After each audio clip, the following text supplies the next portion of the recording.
আজকে বানাবো Mexican appetiser potato bomb. এর জন্য একটা সস বানাতে হবে, যার জন্য আমরা একটা শুকনো লঙ্কা পুড়িয়ে নিয়েছি। নিয়ে নেব কাশ্মীরি লঙ্কার গুঁড়ো, দিয়ে দেবো কিছুটা টমেটো সস, দিয়ে দেবো 1 চামচ ভিনিগার, আর দিয়ে দেবো 1 চিমটে চিনি। এরপরে দিয়ে দেবো 2 কোয়া রসুন বাটা। এরপর পুরোটা ভালো করে মিলিয়ে আমরা একটা সস বানিয়ে নেব। এরপরে আমরা কড়ার মধ্যে কিছুটা তেল দিয়ে দেবো পেঁয়াজ কুচি। পেঁয়াজগুলো ভাজা ভাজা হয়ে গেলে তার মধ্যে দিয়ে দেবো 3 কোয়া রসুন কুচি, দিয়ে দেবো জিরের গুঁড়ো, দিয়ে দেবো কাশ্মীরি শুকনো লঙ্কার গুঁড়ো, তারপর দেবো স্বাদ মতো নুন, গোলমরিচের গুঁড়ো। এরপর ভালো করে মিশিয়ে নেবো। এরপর দিয়ে দেবো স্ম্যাশড বয়েলড পোটেটো।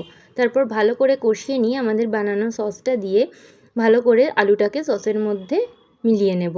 এরপরে আমরা ওপর থেকে দিয়ে দেবো কিছুটা ধনেপাতা কুচি। তারপর ভালো করে মিশিয়ে নিয়ে এই মিক্সচারটাকে আমরা কিছুক্ষণ ঠান্ডা হওয়ার জন্য রেখে দেবো। ঠান্ডা হয়ে গেলে এখান থেকে কিছুটা আলু নিয়ে এরকম একটা বমের মতন গোল শেপ দেবো। মাঝখানটা ডিপ করে এর মধ্যে আমরা দিয়ে দেবো 1 কিউব চিজ। তারপর মুখটা ভালো করে বন্ধ করে আমরা এই পুরো বিষয়টাকে ডিপ করে নেব কর্নফ্লাওয়ার স্লারিতে। ডিপ করার পরে আমরা এটাকে ব্রেড ক্রাম্বস দিয়ে ভালো করে কোট করে নেব। কোট করা হয়ে গেলে তেলে ডিপ ফ্রাই করে নেব। ব্যাস, আমাদের মেক্সিকান পোটেটো বম রেডি। এরপরে আমরা মিয়োনিজ আর টমেটো সস একসাথে করে মিলিয়ে নিয়ে এটাকে সার্ভ করব।